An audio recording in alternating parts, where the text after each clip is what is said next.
nerderotic.com.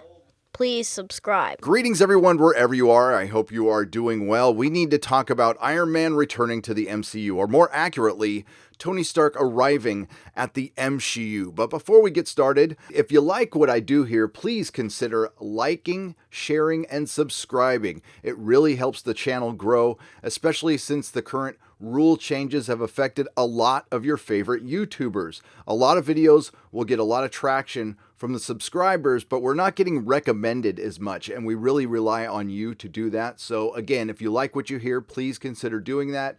I would appreciate it, and your favorite YouTuber would appreciate it. Okay, Marvel and Kevin Feige and the MCU have decided to bypass decades worth of great storylines to get into the all-new, all-different Marvel. What's the all-new, all-different Marvel, you say, if you don't read comic books? Well, now, there's never been any evidence of this until now, but the all-new, all-different Marvel, I believe, was a decision from on high, from Disney, to make the characters different, maybe because of IP reasons, maybe for political reasons. They certainly wanted to have a diversity initiative, and this is going along with what was going on in Hollywood, and the creatives, which we now call repurposers, decided to use this as an opportunity to be political.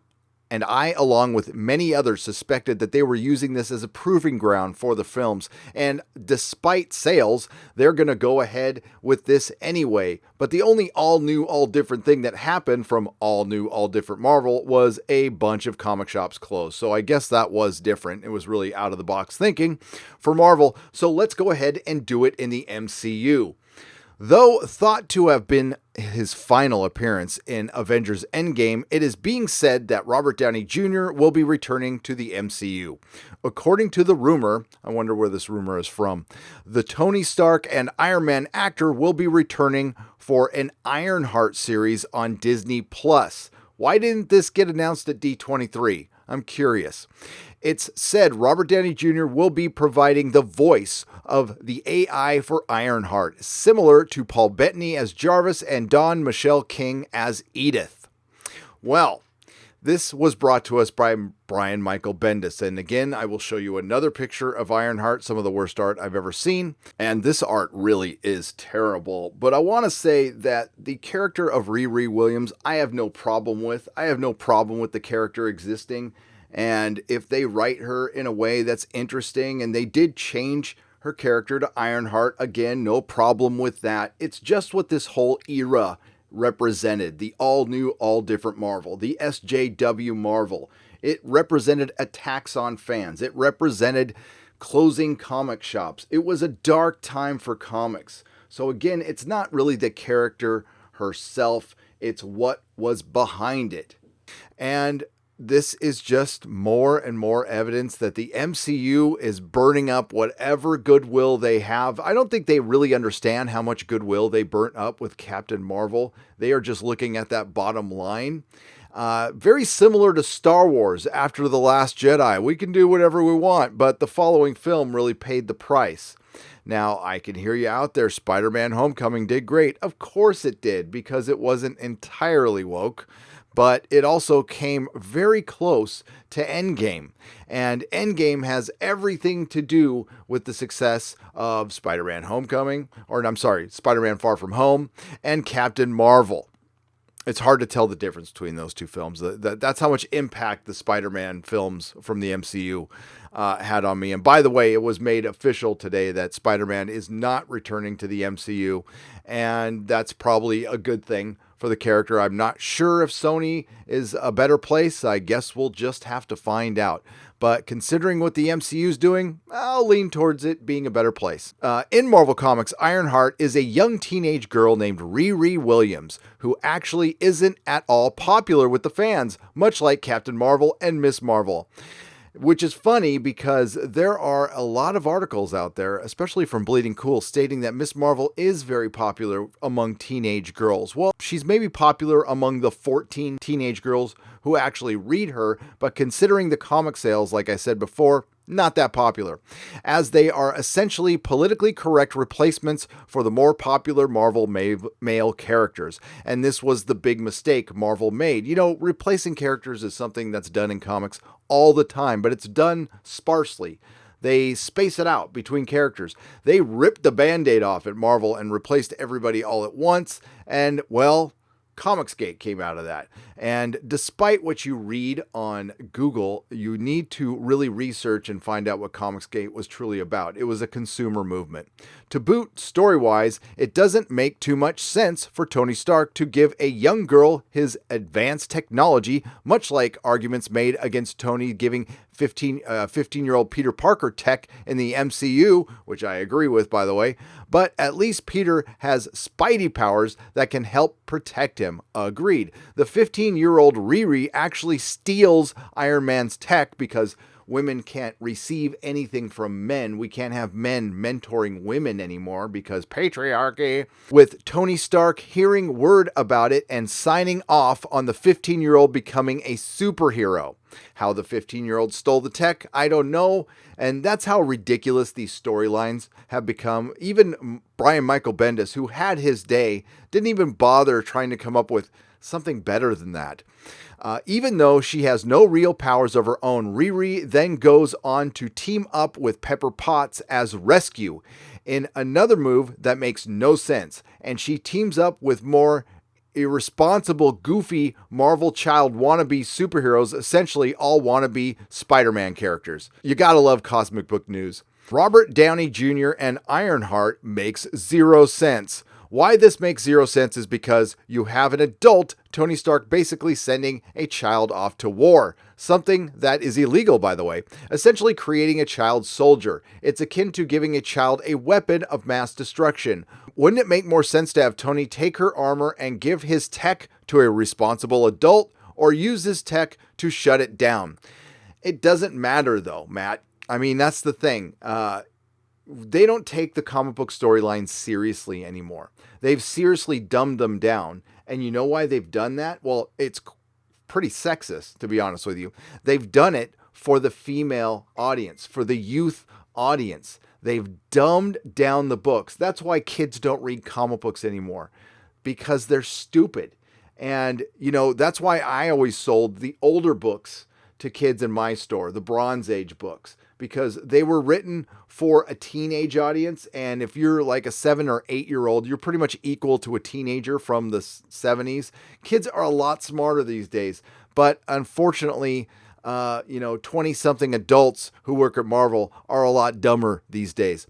As a parent of 2 children myself, would I send them out or want to send them off to war or place them in the middle of a battlefield or a situation where they could potentially die? Of course not. Who comes up with this stuff, writes this stuff, and greenlights this stuff? Well, somebody like this. As I've said, the Ironheart story is simply awful. The comics don't sell, and this is just another eye-rolling SJW replacement by Disney Marvel. It's not Disney and Marvel, it's Disney Marvel. We actually brought up the child soldier argument in regards to Spider-Man debuting in Civil War, and a lot of people have. And here's the thing with this, before we even go on. You can read the rest of Matt's article there. They're making a huge mistake here, and they don't care. And this is what happens from the success of one film. This is all from Captain Marvel. That's why they decided to go full steam ahead. And the people in charge at Disney really need to start listening to fandom. They really need to stop smelling their own farts and get out of their own bubble, because they're making the same mistakes as they made with Star Wars. You know, Bob Iger went full steam ahead, according to sources, on Galaxy's Edge based on seeing some dailies, and decided to take out all the original trilogy characters. So you've done a very similar thing in the MCU that you did with Marvel Comics and you did with Star Wars. You just burned through the legacy characters. At least you showed them some respect. It's more debatable now upon rewatching Endgame. I'm not really happy what they did with Captain America and Thor in particular. Iron Man, I don't know why they had to kill Iron Man.